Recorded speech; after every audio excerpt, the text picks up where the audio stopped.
सद्गुरु जोग महाराज की जय. स्तवचरण सरोजम सांद्र नीलांबुदाभं चिकनमित पाणिं मंडनं मंडनानां तरुण तुलसीमाला गंधर्व कंजनेत्रं सदय धवलहासं विठ्ठलं चिन्तयामि. अज्ञानतिमिराध्यस्य ज्ञानाञ्जनशलाकया चक्षुरुन्मिलितं येन तस्मै श्रीगुरवे नमः. अतुलितबलधामं हेमशैलाभदेहम् धनुजवनकृशानुज्ञानिनामाग्रगण्यं सकलगुणनिधानं वानराणामधीशं रघुपतिप्रियभक्तं वातजातं नमामि. सम्पाद्य ज्ञानं च विदाय भक्तिं विलोकितो येन समाधिराजः. वैराग्यवन्तं सुविचारयुक्तं नमामि योगं शिरसा गुरुन्तं. नमामि योगं शिरसा गुरुन्तं. नमामि योगं शिरसा गुरुन्तं. श्रीमंत ज्ञानेश्वरीचं चिंतन आपलं चाललंय आणि या ज्ञानेश्वरीच्या चिंतनामध्ये आपण तिसऱ्या अध्यायातील 10व्या क्रमांकाच्या श्लोकापर्यंतच चिंतन करून आलो. भगवंत अर्जुनाला म्हणतात की अर्जुना, आता या कर्माच्या विषयी मी तुला एक कथा सांगणार आहे. आता याची विषयी पार्था तुझ सांगेन मी एक कथा जी सृष्ट्यादी संस्था ब्रह्माने केली. अर्जुना, ज्या वेळेस ब्रह्मदेवाने ही सृष्टी उत्पन्न केली त्या उत्पन्न करते वेळी या ब्रह्मदेवानं जे ब्रह्मदेवाच्या संबंधानं घडलेली कथा आहे ती कर्माच्या संबंधानं मी तुला सांगते. ती कथा भगवंत अर्जुनाला सांगताय. सहयज्ञा प्रजा सृष्ट्वा पुरोवाच प्रजापतिः अनेन प्रसविष्यध्व निशोस्विष्टकामधुक्. पूर्वी ब्रह्मदेवाने यज्ञासह प्रजा निर्माण करून त्यांना सांगितलं की तुम्ही एकमेकाला संतुष्ट करून आनंदी राहा. तै नित्ययागासहिते सृजिली भूती समजते तरी निरतीची ते यज्ञ ते सूक्ष्म हो. ब्रह्मदेवाने सृष्टीच्या आरंभाला नित्य यज्ञासहित समस्ते भूते सृजिली. संपूर्ण भूतजात ही ब्रह्मदेवानं निर्माण केली आणि ती निर्माण करत असतानाच या ब्रह्मदेवाने नित्ययागासहित नित्ययागाच्या सहितच ब्रह्मदेवाने त्या भूतांना त्या चराचर सृष्टीला त्या जीवसृष्टीची उत्पत्ती केली. तरी नेणती ती यज्ञात ते सूक्ष्म बनवली. पण ते नित्ययाग नावाचं प्रकरण, नित्ययज्ञ नावाचं प्रकरण, स्वधर्म नावाचं प्रकरण अवघड असल्यामुळं सूक्ष्म असल्यामुळं ते काय या भूतांना लक्षात आलं नाही. नेणती ते होतं त्याला समजत नाही. आणि मग त्यावेळेस त्या प्रजेनं ब्रह्मदेवाची विनंती केली. ती वेळी प्रजी विनविला ब्रह्मा देवा काय आश्रयो आम्हा. तव म्हणे तो कमळ जन्मा भूतान प्रती. ज्यावेळेस त्या भूतांच्या लक्षात आलं की आपल्याला यज्ञासहित उत्पन्न करण्यात आलंय, मात्र हा नित्य यज्ञ म्हणजे काय आहे, हा नित्य यज्ञ कसा असतो याविषयी आपल्याला तर काही ज्ञात नाही.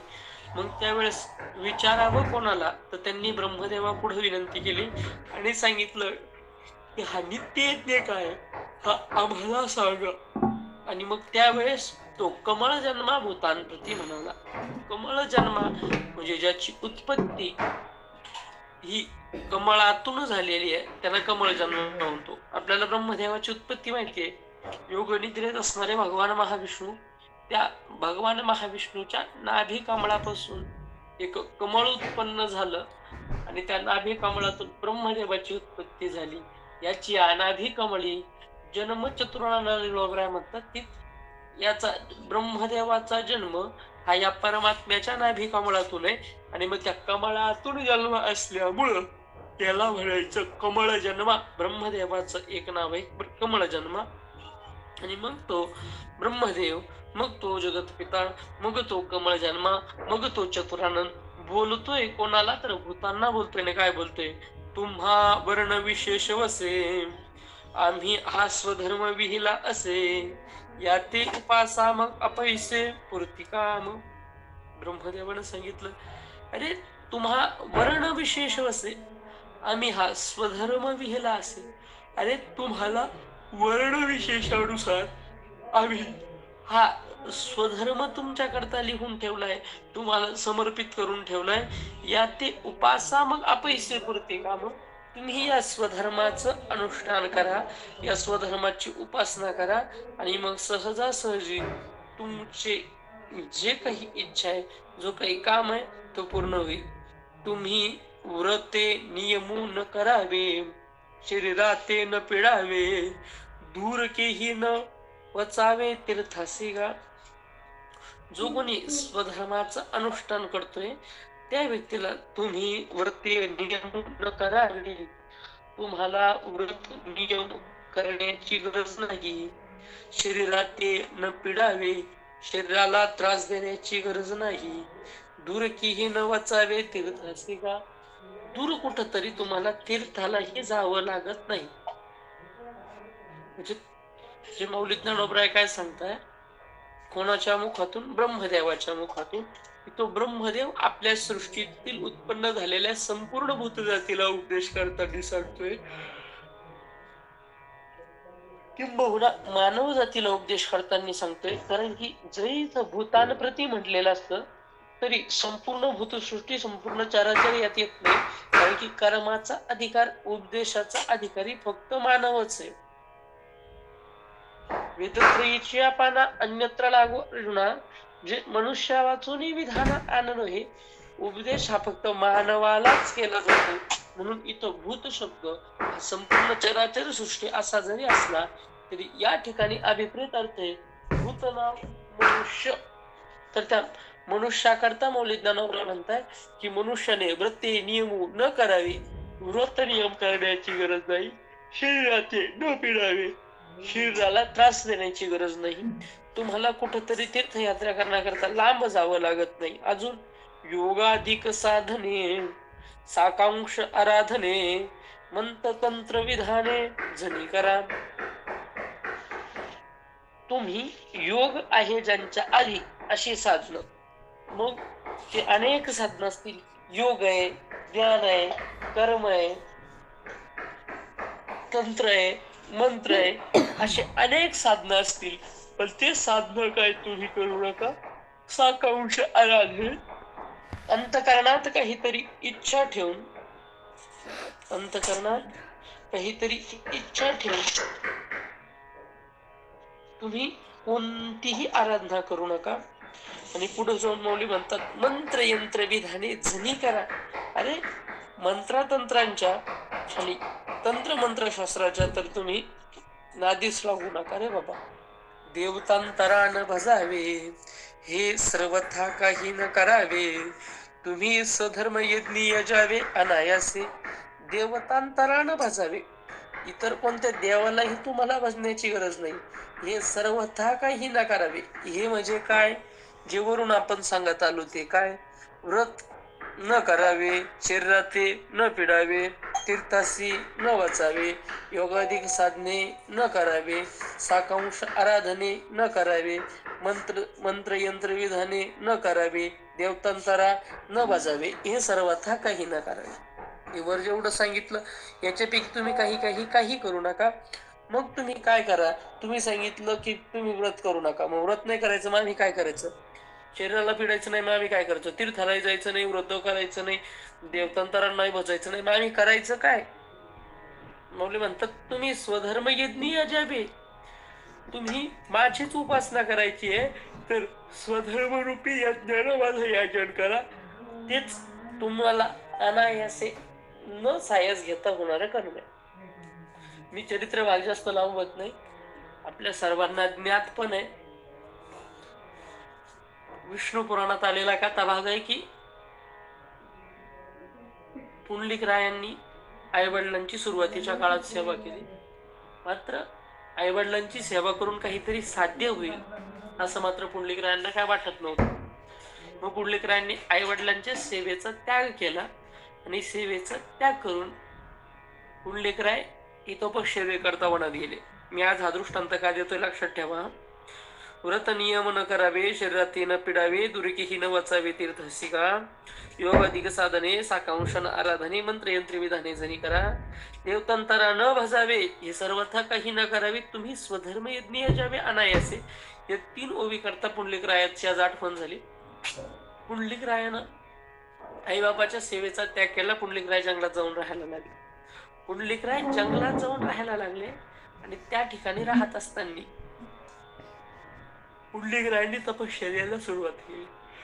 पुंडलिक राय तप करतात, साधना करतात, शरीराला त्रास देत आहे, व्रत नियमाचा अनुष्ठान करतात आणि कुठंतरी लांब तीर्थ करतात. ते त्या ठिकाणी त्या स्थानाकरता गेले. म्हणजे आपली पहिली ओवी आली कोणती? तुम्ही व्रत नियम न करावे, शरीरात न पिडावे, दूर किही न वाचावे, तीर्थासी का. पण पुंडलिक रायने ह्या ओवी प्रमाणे केलं नाही.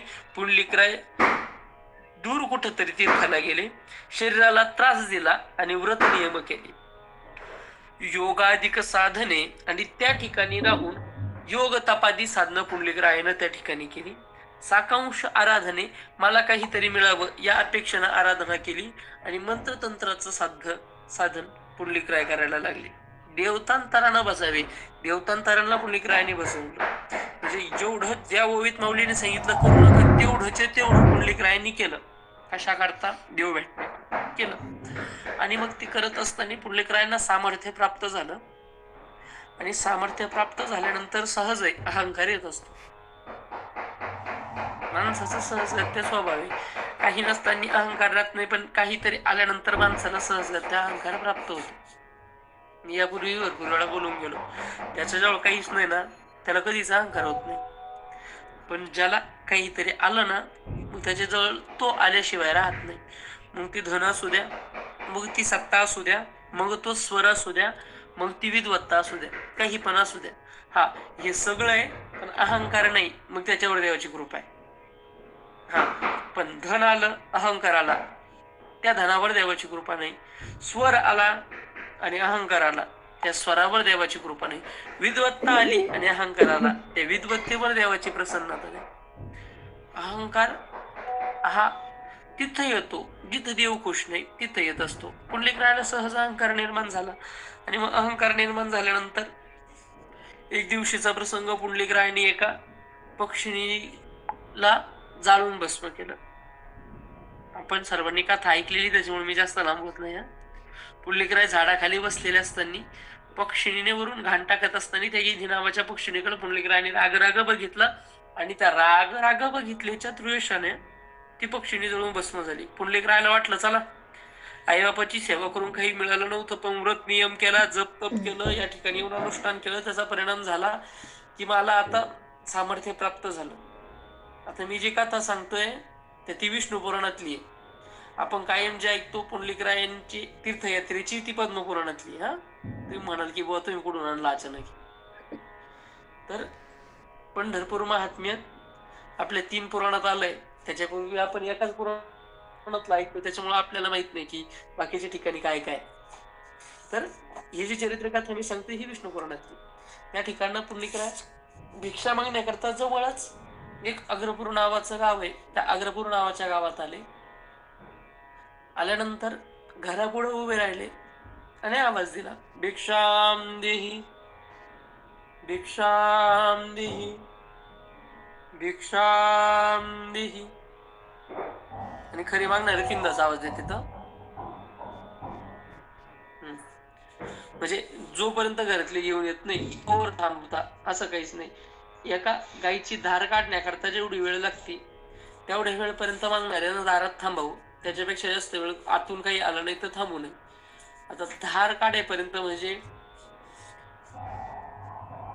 एक दुधाची धार काढेपर्यंत असं नाही, एकदा पूर्ण धार काढेपर्यंत. आता तुम्ही म्हणाल महाराज आमची गाय 20 लिटर तिची धार काढेपर्यंत म्हणजे अर्धा तास थांबायचं का? गावरान गाय 2-4 लिटर दूध देते, तिची धार काढेपर्यंत म्हणजे 5-10 मिनिटं त्या घरापुढे थांबावं.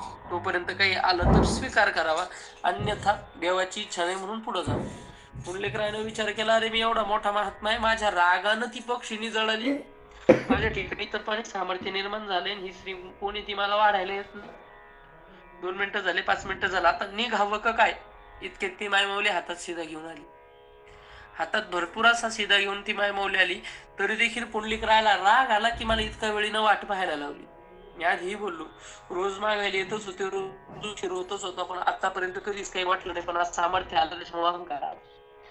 आणि मग त्या अहंकारापैकी जसं त्या पक्षिणीकडे पुंडलिकरायांनी राग राग बघितलं होतं, अगदी त्याच रागानं आता कोणाकडे बघताय? पतिव्रतेकडे बघताय. पण पुंडलिकरायाचं ते बघणं त्या मायमाऊलीला खटकलं आणि सहज ती मायमाऊली हसली. ती हसल्यानंतर पुंडलिकरायाला ती बोलले गेली, अरे पुंडलिका, तुझ्या रागानं जाण्याकरता मी तुला काय पक्षींनी दिसले का रे बाबा? आता हा प्रसंग कोणाकोणाला माहिती होता? एक तर पुंडलिकरायाला माहिती होता आणि एक तर त्या पक्षीने माहिती होता. आणि आता आपल्या सगळ्यांना माहिती होता, पण आपण काय पुंडलिकरायाला सांगितलं नव्हतं. मग पुंडलिकरायाने त्या पक्षिणीचा नाश केला हे फक्त त्यांच्या दोघातच होतं. मग त्या स्त्रीला कळालं कसं? पुंडलिकरायांनाही प्रश्न पडला की तुला कळालं कसं? त्यावेळेस तिने सांगितलं, बाबा मी येण्याकरता उशीर होण्याचं कारण असं आहे की माझ्या मी पतीच्या सेवेत होते आणि पतीच्या सेवेत असल्यामुळे मी तुझ्याकडे येण्याकरता उशीर झाला. आणि त्या पतीच्या सेवेच्या सामर्थ्यानं माझ्या ठिकाणी संपूर्ण जगाचं ज्ञान एका जागेवर आणण्याचं सामर्थ्य आहे. त्याच्यामुळे या जगात मी कुठेही बसलेली असली तरी जगाच्या कोणत्या कोपऱ्यावर काय हालचाल चालते किंवा समोर राहिलेली व्यक्तीचं भूत काय आहे, भविष्य काय, वर्तमान काय, या सगळ्या गोष्टी मला आहे तिथं कळता. मला कुठं जाण्याची गरज नाही. पुंडलिकाने सांगितलं, काय साधना केली तू? तिने सांगितलं, मी तिसरी कोणती साधना केली नाही. आपल्या पतीला देव म्हणून त्यांची सेवा करते. पती हाच परमेश्वर मानते. शास्त्राने मला जे स्वधर्म म्हणून दिलं त्याचं मी अनुष्ठान करते. माऊली ज्ञानोबरायांनी ज्ञानेश्वरीची सांगितलं, तुम्ही व्रत नियमून करावे, शरीरात न पिडावे, दूरकीही न वचावे तीर्थसिगा, योगाधिक साधने साकंशाराधने मंत्रतंत्र विधाने जरी करा, देवतंत्रानं भजावे, हे सर्वथा काही न करावे, म्हणून मी बाकीचं काही करत नाही. मग तुम्ही स्वधर्म यज्ञी यजावे अनायसे, आणि माझ्याकरता आलेला स्वधर्म म्हणजे माझी पती सेवा आहे. माझ्याकरता आलेला स्वधर्म माझी पती सेवा आहे. ती पती सेवाच माझ्याकरता व्रत आहे, ती पती सेवाच माझ्याकरता नियम आहे, ती पती सेवाच माझ्याकरता शरीराचं पिडणं आहे, ती पती सेवाच माझ्याकडे तीर्थयात्रा आहे, ती पती सेवाच माझ्याकरता देवंतांची उपासना आहे, ती पती सेवाच माझ्याकरता आराधना आहे, ती पती सेवाच माझ्याकरता मंत्रतंत्र विधान आहे. म्हणजे जे माऊलींनी ओवीत सांगितलं, हे काही करू नका. का करू नका? तर स्वधर्म हेच तुमच्याकरता त्या साधनाचं फल देणार आहे. आणि माझ्या पतीची मी सेवा केली, तर पतीच्या सेवेचं पुण्य माझ्या वाट्याला आलं आणि त्या पुण्याच्या जोरावर माझ्या ठिकाणी हे सामर्थ्य निर्माण झालं. आणि त्या ठिकाणी पतिव्रतेनं जो उपदेश केला तो उपदेश तुकोबरायांनी एका अभंगात केला. मी मागेही एकदा बोलून गेलो होतो. तो अभंग आहे, स्वामी काज गुरु भक्ती, पितृवचन सेवापती, हीच विष्णूची महापूजा आणि अनुभव नाही तुझा. ज्याच्या वाट्याला जे कर्म आलेले आहे, पत्नीच्या वाट्याला पतीची सेवा आली आहे, तर ती त्याच्याकरता स्वधर्म आहे. जर गुरु आहे तर शिष्याविषयी सर्व शिष्यात समान भाव धारण करणं हे त्यांचा स्वधर्म आहे. जर शिष्य आहे तर एकनिष्ठ भावाने गुरुची सेवा करणं हा स्वधर्म आहे. जर तुम्ही कोणाच्या हाताखाली कामाला असाल तर मालकाशी प्रामाणिकपणा दाखवणं हा तुमचा स्वधर्म आहे. जर पुत्र असाल तर आई बापाची सेवा करणं हा तुमचा स्वधर्म आहे. जर तुम्ही घरमालक असाल तर सर्वांशी समान व्यवहार करणं हा तुमचा स्वधर्म आहे. जर तुम्ही आई वडील असाल तर मुलांवर चांगले संस्कार करणं हा तुमचा स्वधर्म आहे. जर तुम्ही कोणत्या देशाचे नागरिक असाल तर त्या देशात जसं आपण आपल्या हक्कांची मागणी करतो तसं आपलं कर्तव्य सांभाळणं हा आपला स्वधर्म आहे. ज्याच्या ज्याच्या वाटेला जे जे काम येईल त्यानं त्यानं ते ते काम करणं हे त्याच्याकरता स्वधर्म आहे. आणि हाच उपदेश पुंडलिक रायाला त्या स्त्रीनं केला. बाकी पुढचा दृष्टांत मी आता लांबवत नाही. पुढे पुंडलिक राय एका कसाईकडे गेले, कसाई स्वतःचा स्वधर्म करत होता, ती मी पुढे हाता लांबवत नाही. पण स्वधर्म तुमच्या वाट्याला जो आला तो तुम्ही जर केला मग तुम्हाला व्रत नियम करण्याची गरज नाही, शरीराला त्रास देण्याची गरज नाही. हे सगळं केल्याचं फल एकत्र तुम्हाला मिळतं फक्त तुमचा स्वधर्म जर केला तर. पण तो अनुष्ठान करत असताना कसा अनुष्ठान करावा याविषयी माऊलींनी एक शब्द आडकाठीमध्ये घालून ठेवले. माऊली म्हणतात, हे तुके चित्ते अनुष्ठापाययाते पतिव्रता पती ते जिया परी. माऊली म्हणतात की बाबा याचा अनुष्ठान तुम्हाला करायचंय, याचं अनुष्ठान तुम्हाला करायचंय. पण याचं अनुष्ठान कशा पद्धतीनं करायचंय माहिती का? सगळ्यात पहिली गोष्ट सांगितली की याचं अनुष्ठान तुम्हाला करायचंय अहेतुके चित्ते, म्हणजे कोणत्याही प्रकारचा हेतू धारण करायचा नाही. कोणत्याही प्रकारचा हेतू काय करायचा नाही तर धारण करायचा नाही. ज्याला कोणाला भक्तीत सफल व्हायचं असेल त्याने एक दोन गोष्टी लक्षात ठेवणं महत्वाचे. त्या एक दोन गोष्टी ज्यानं जपल्या का त्याचा परमार्थ सफल झाला. परमार्थ करत असताना एक दोन गोष्टी जर केल्या तर त्या एक दोन गोष्टीने तुमचा परमार्थ सफल होत असतो. त्यापैकी सर्वात महत्वाची गोष्ट आहे निष्काम होऊन कर्म करणं. निष्काम होऊन कर्म करणं. आता परमार्थ करत असाल आणि परमार्थातून जर तुम्ही निष्काम नसून सकाम असाल, म्हणजे परमार्थातून काहीतरी मिळवण्याची इच्छा असेल तर तो परमार्थही संसार होऊन जाईल. आणि तुमचा जर संसार असेल पण तो संस्कार जर निष्काम असेल तर तो संसार देखील परमार्थ होऊन जाईल. म्हणजे तुम्ही करता काय याच्याशी मतलब नाही तर तुमचा हेतू काय याच्याशी मतलब आहे. जर तुम्ही निष्काम भावनेने केलं तर मग ते नामस्मरण असो की शेती असो तो परमार्थ आहे. हा, आणि सकाम भावनेनं केलं म्हणजे मला काहीतरी मिळावं या भावनेनं केलं, मग केलेला उद्योगधंदा असेल किंवा केलेलं कीर्तन असेल तो संसार झाला. संसार आहे की परमार्थ आहे हे त्याच्या दिसण्यावरून ठरत नाही तर हे त्याच्या हेतूवरून ठरतं. हेतू काय? जर देवाकरता करत असाल, जर देवाकरता केला तर संसार देखील परमार्थ आहे. आणि जर पैशा करता, माना करता, मोठेपणा करता केला तर मग कीर्तन देखील संसारच आहे. काही फरक नाही. तुम्ही करता काय याच्याशी देवालाही घेणं देणं नाही आणि संतांनाही घेणं देणं नाही. नाहीतर मला तुम्ही बघा, मी आधीही भरपूर वेळा बोललो, आजही परत बोलेल. आपल्या संप्रदायातले 4-5 जण जर सोडले, समर्थ सद्गुरु श्री समर्थ रामदास महाराज असतील, विश्वमाऊली ज्ञानोबराय असतील, विश्वगुरु निवृत्ती दादा असतील, संत श्रेष्ठ सोपान काका असतील आणि मुक्ताबाई असतील, हे जर 4-5 जण सोडले, या व्यतिरिक्त अजून एखादं दोन नाव असेल, चांगदेव महाराज असतील, अजून एखादं दोन जर नाव सोडलं तर बाकीचे सगळे संत हे संसारात राहिलेले आहेत. यांनी संसाराचा त्याग केलेला नाही. ज्ञानेश्वरी आपण का ऐकायची, पारमार्थिक विचार आपण का ऐकायचे, तर आपल्याला परमार्थ करण्याकरता हे सगळं सोडण्याची तीळ मात्र गरज नाही. जर संसारात राहून परमार्थ करता आला नसता तर आमच्या माऊलींनी सांगितलंच नसतं, असोनी संसारी जीव. संसारात राहून परमार्थ करता येत नाही असं नाही, संसारात राहून परमार्थ करता येतो. आणि त्याच्यामुळे सगळ्या संतांनी स्वतःच्या कामात देव बघितला. उंचनीचे काही अभंग तुम्ही बघून घ्या, त्याच्यात प्रत्येक संताच्या मदतीला देव आलाय हे ठीक आहे, पण मदतीला देव येण्याकरता आधी त्यांनी ते काम केलंय ना. कबीराच्या मागे शेलविणी ठीक आहे, तो कबीर रायांच्या मागे शेला विणायला येतो ठीक आहे, पण कबीरांनीच जर कधी विणला नाही तर हा काय करायला जाईल तिथं.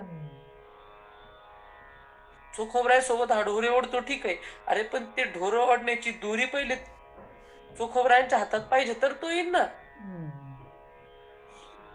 जनाबाई सोबत तो गवऱ्या वाचायला जातो आम्ही ऐकलं, अरे पण जनाबाईंनी दास्य तोसे करून गवऱ्या वेचण्याचं काम आधी केलं, त्यावेळेस तो सोबत गेला ना. म्हणजे आमच्या संतांनी संसाराच्या कोणत्या कामाचाही विरोध केला नाही आणि संसाराचाही विरोध केला नाही.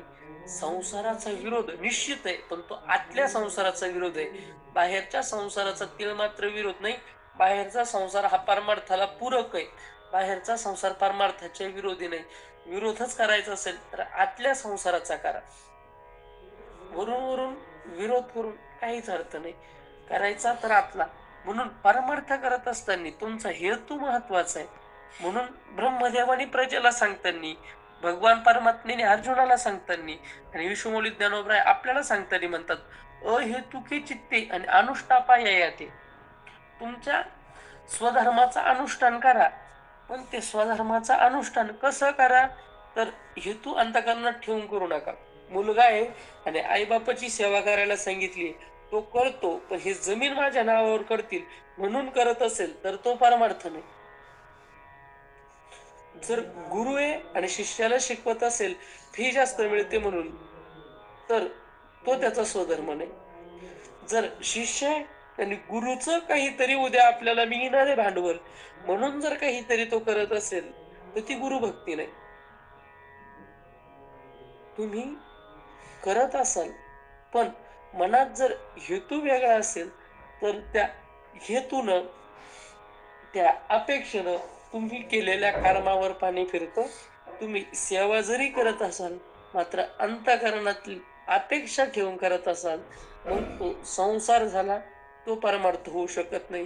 पण तीच क्रिया आहे आणि ती क्रिया जर अंतःकरणात हेतू नाही, अंतःकरण निष्काम होऊन करताय तर मग तुम्हाला त्या गोष्टीचं फळ मिळणार. म्हणून माऊली म्हणतात अहेतुके चित्तन अनुष्ठापाय आहेत. याचं अनुष्ठान करा आणि याचं अनुष्ठान कसं करा, तर हेतुरहित होऊन करा. कसं, तर माऊली ज्ञानोबराय दृष्टांत देतात, पतिव्रता पती तेजिया परी. पतिव्रता माऊली कोणती तरी स्त्री आपल्या पतीचं जशी सेवा करते असं नाही म्हटले माऊली. माऊली म्हणतात पतिव्रता पती तेज. आता पतिव्रता कोण आहे, पतिव्रता काय आहे, या आपण सर्वजण ऐकू नये, त्याविषयी मी काही जास्त वेळ लांबवणार नाही. पण एकाच वाक्यात सांगायचं झालं तर जिच्या करता जिचा पती हा देव असतो, जिच्या करता संपूर्ण जगात तिचा पती हा एकमेव पुरुष असतो, जिच्या करता पती हा तिचं सर्वस्व असतो, जी पती सेवेविरहित इतर कोणतीही गोष्ट मुख्य मानत नाही, तिला म्हणतात पतिव्रता. गुरुवारी बाबा एक दृष्टांत पतिव्रतेविषयी कायम सांगत असतात. बाबा म्हणतात की एक दिवस दोन स्त्रिया दळण काहीतरी कांडत बसलेल्या. पूर्वीच्या काळी कांडणं कशात व्हायचं तर मुसळीनं पहिले काढणं व्हायचं आणि मुसळीनं काढणं चालू असताना दोन स्त्रियांच्या गप्पा चाललेल्या आणि गप्पा चाललेल्या असताना उखळ आणि मुसळाने ते काढणं चाललेलं आणि मग अचानक आतून आवाज आला, अगं इकडे ये, मला पाणी पाहिजे होतं. आणि हा आवाज ज्या वेळेस कानावर आला तर त्यावेळेस त्या स्त्रीनं नेमकं काढत असताना तिचा हात वर गेला होता आणि वर गेलेला असताना आवाज आल्यामुळं तिनं आहे तिथं मुसळ सोडलं आणि ती पाणी देण्याकरता आत पळाली. पण ती होती पतिव्रता. तर पतिव्रतेचं सामर्थ्य हे होतं की तिच्या सामर्थ्यानं तो दांडा वर लटकून राहिला. आता जी तिच्याकडं बसण्याकरता आली होती तिनं बघितलं, बाप बाप, ही आत निघून गेली आणि या दांडानं खाली सुद्धा न यावं, काय सामर्थ्य. ती तिकडून आली. आल्यानंतर विचारलं, का गं बाई कुठून आणला हा दांडा. कोणत्या बाजारात भेटतो सांग बरं मला, मला बी आणायचं आहे म्हणे. अगं तुम्हाला उसळ आणि काय मुसळ आणि उखळ कळतो ना, पण नंतर मी सांगितलेलं दृष्टांत पाण्यात जायचा. उखळ उखळ ज्याला देवाला आणलं होतं जुन्या काळात, कांडणं ज्याच्यात केलं जायचं, धान्य साळीपासून बाजूला ज्याच्यातून केलं जायचं, मिरचीचं कांडणं ज्याच्यातून केलं जायचं, तो उखळ. बरं जाऊ द्या, तुम्हाला निदान मुसळी तर माहितीये, मुसळी तर माहितीये, उखळ मुसळ खलबत्ता माहितीये महाराज. माहितीये ना. हा ओके, कोणाचा प्रतिक्रियाच आहे ना, मला वाटलं माहितीच नाही काय तुमच्याकडे उखळ मुसळ. हे ठीक आहे. शंकर महाराज शाळेत झोपलेत का? तुम्ही व्हिडिओ बंद करा बरं. झोपून प्लीज व्हिडिओ चालू ठेवू नका, माझी विनंती आहे. समोर महाराज बसलेले असतात, आपल्याकडे ऑप्शन आहे ना व्हिडिओ बंद करायचा. रामकृष्ण हरी. हा रामोशारी. तर तिनं विचारलं का ग कोणत्या बाजारात नाही आणलं म्हणे तू हे, कसं वर थांबतं म्हणे, जर अचानक सोडून दिलं तर. तिने म्हणलं, बाई कोणत्या बाजारात नाही आणलं, मी कुठत होते, आतून पतिदेवांचा आवाज आला, आवाजासरशी जाणं मला गरजेचं वाटलं, मी निघून गेले, त्याचं ते वर थांबलो. ते म्हणे कसं काय वर थांबतं म्हणे, मी पतीची सेवा करते, आणि शास्त्र म्हणतं जी पतीची एकनिष्ठ भावाने सेवा करते, तर तुकोबरायांचं कदाचित एक प्रमाणे, तुकोबरायांचं एकनाथ बाबांचं मला आठवत नाही, हा तुकोबरायांचं जे तुका म्हणे पतिव्रता, तिची देवावरी सत्ता.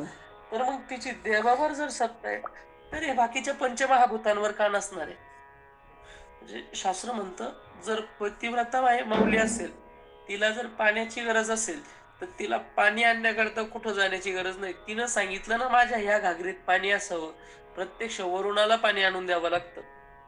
पतिव्रता माऊलीला चूल पेटवण्याकरता अग्नी पेटवावा लागत नाही, तिनं फक्त बघावं लागतं, म्हणावं लागतं अग्नीला प्रगट व्हावं, तिथं अग्नीला प्रगट व्हावं लागतं.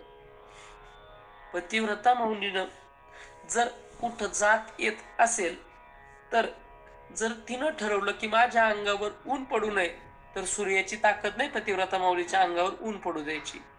जर पतिव्रता माऊली कुठं घरात प्रवेश करत असेल आणि घराचा दरवाजा जर लहान असेल आणि तिला वाकायची इच्छा नसेल, तर जगातला कोणताच दरवाजा वाकवू शकत नाही, त्या दरवाजाला मोठं व्हावं लागेल. हे सामर्थ्य पतिव्रतेचं असतं. म्हणजे ती म्हणजे जिच्यासाठी दरवाजा मोठा होत नाही ती पतिव्रता नाही असं समजू नका. तिनं इच्छा केली तर दरवाजा मोठा होतो, अन्यथा होत नाही. तर मग ती असं सामर्थ्य असतं म्हणे. हो म्हणजे मग मला पण असं सामर्थ्य मिळवायचं. बरं काय असतं कोणाचं पण, समोरच्याचं बघितलं की बढत्यात महिला वर्गाचं, तर हे अतिच विशेष असतं बुवा. एकीकडे बघितलं, गल्लीत एकीनं त्या पॅटर्नची साडी आणली की सगळ्यांनाच लागते, मग काय घेणं देणं नाही का नाही तिच्याकडे, तर मग मला का बरं नको. तिने सांगितलं, जर ही पतिव्रता झाली, हिचाच जर मुसळवर तरंगत, तर मग आपलं का बरं नाही तरंगायला पाहिजे. सांग मग मी पतीची सेवा कशी करू, काय करू म्हणे.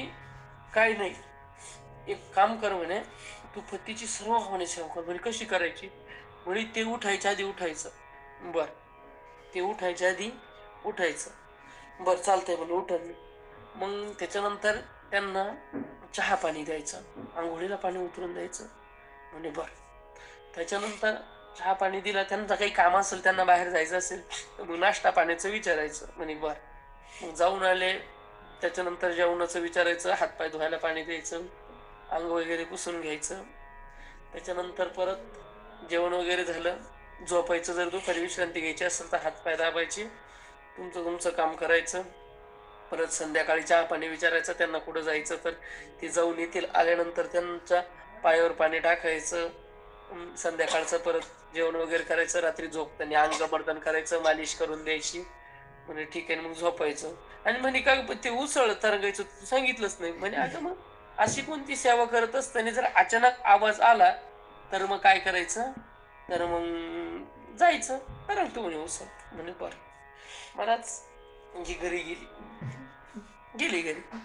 संध्याकाळी 5 वाजता तिचा मालक आल्यानंतर सांगितलं, या बा म्हणे, मला आता पतिव्रता व्हायचं म्हणे. तो म्हणे अख्खं आयुष्य गेलं, ही पतिव्रता होती, हिला कुठून पतिव्रता व्हायचं सुचलं. तसंच म्हणे आता. पण आता तिच्या पुढे त्याचं काही चालत नव्हतं. बिचाऱ्याने ठरवलं हा ठीक आहे बाई व्हायचं, तर मग आता काय करायचं म्हणजे मग एक काम करा, मी पतिवार्ता म्हटलो बरं का, रेंज जरा 5G ची ठेवत जा. मग सांगितलं ठीक आहे बाई, काय केलं पाहिजे सांग. म्हणे उद्यापासून मी तुमच्या आधी उठणार. असं म्हणायचं ना. ही म्हणती उद्यापासून मी उठेपर्यंत तुम्ही उठायचं नाही म्हणे. कारण की मला तुमच्या आधी उठायचंय ना. बर ठीक आहे, अजून मी तुम्हाला आंघोळीला पाणी देणार. आणि ठीक आहे, मग आता त्याने विचार केला आता किती दिवस चालणार आहे त्यालाही माहिती होत. ठीक आहे बाई, काय अडचण नाही. हा पण ते तुम्ही पण तापट ठेवून द्यायचा जा म्हणे, मी उतरून देत जाईल. ठीक आहे भाऊ, झालं. मग अजून काय करायचं. काय नाही म्हणे, मग उद्यापासून तुम्ही म्हणशाल तसं वागू म्हणे. आपण चालतंय भाऊ, काय अडचण नाही. सकाळी लवकर जाग आली. हा म्हणे उठ. तिने अहो थंडीला आहे, झोपा थोड्या वेळ, मला अजून उठायचं ते नाही. अहो 7 वाजले, 8 वाजले, पण त्याला कामावर जायचं ना. ती रिकम टोळी घरी बसणार, त्याला तर कामावर जावं लागतंय ना.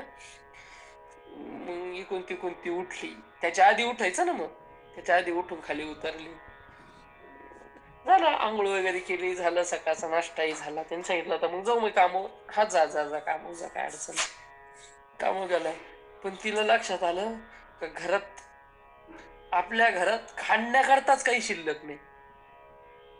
मग तिने त्याला सांगितलं, ओ ऐका, ते मला कांडायला लागत होते, कांडायला घेऊन या म्हणे. मग आता काय आणू, तुम्हाला कळत नाही का म्हणे आता काय आणाय. पतिव्रता बरं काही, तुम्हाला कळत नाही म्हणे काय आणायचं आता कांडायला.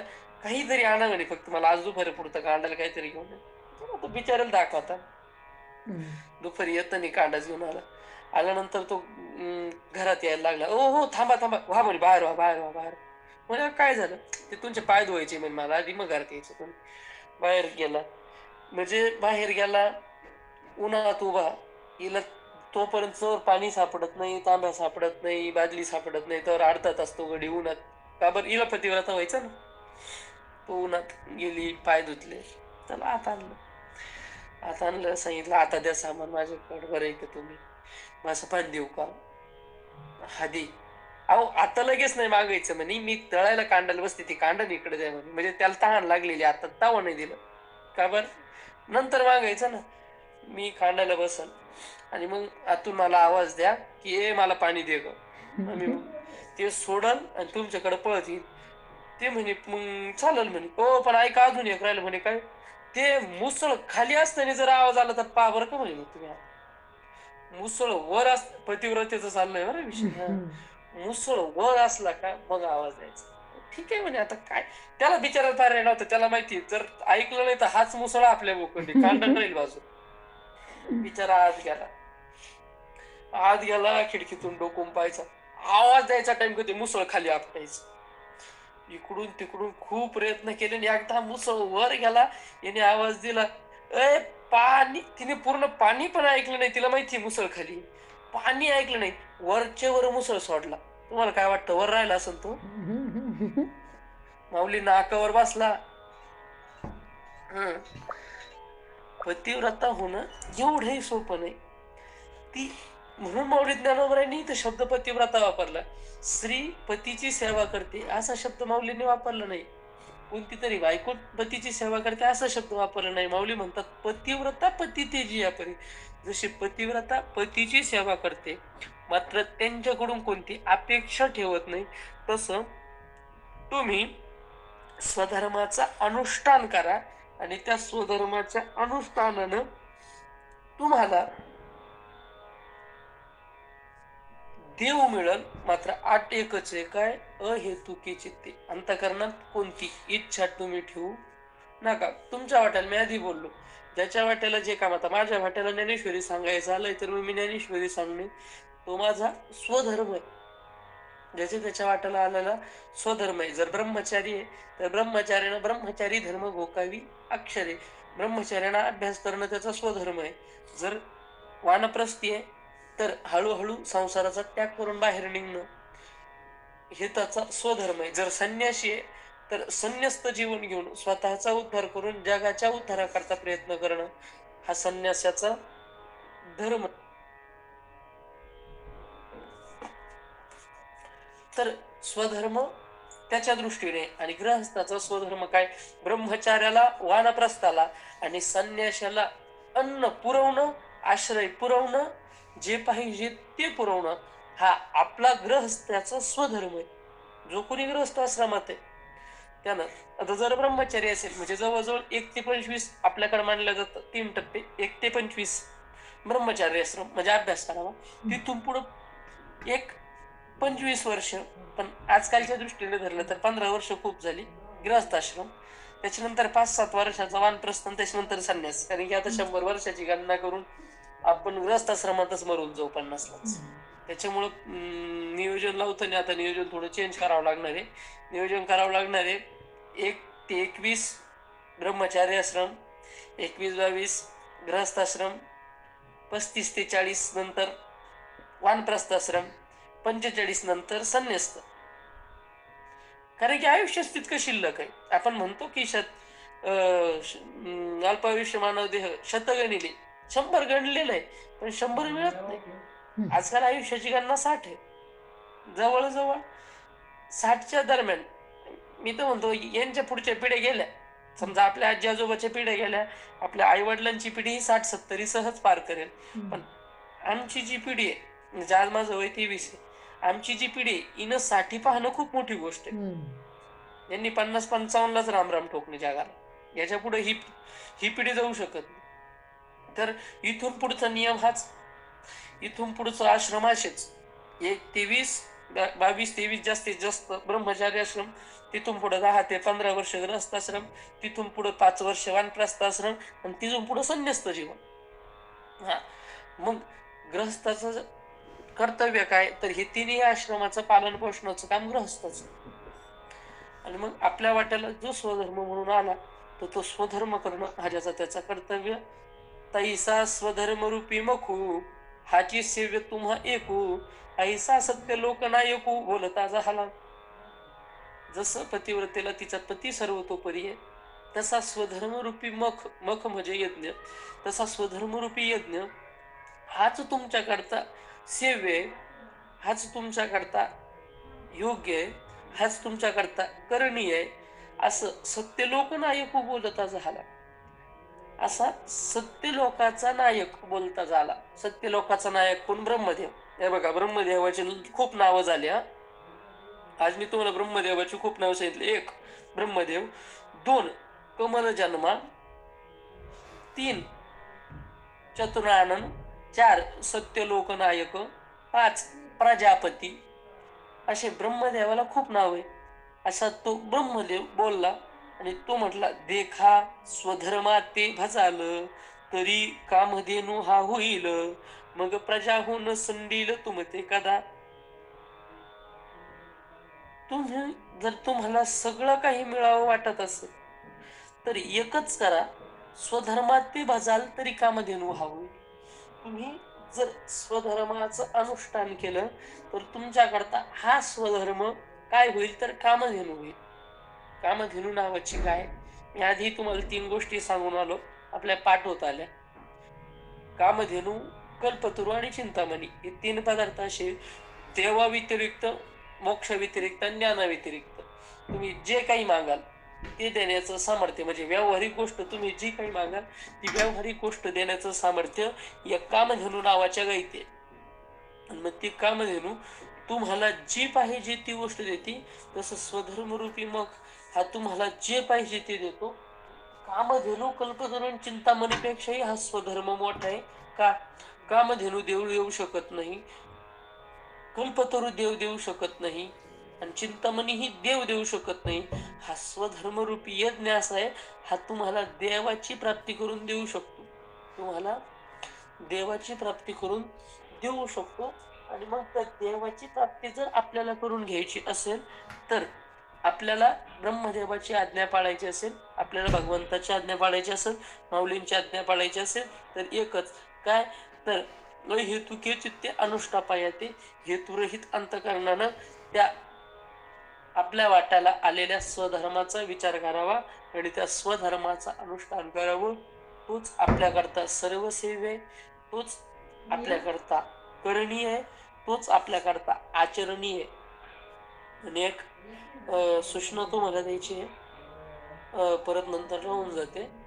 तर संपूर्ण समाज ज्यांना प्रथित कोबरा म्हणून ओळखतो, आमचं बोलणं,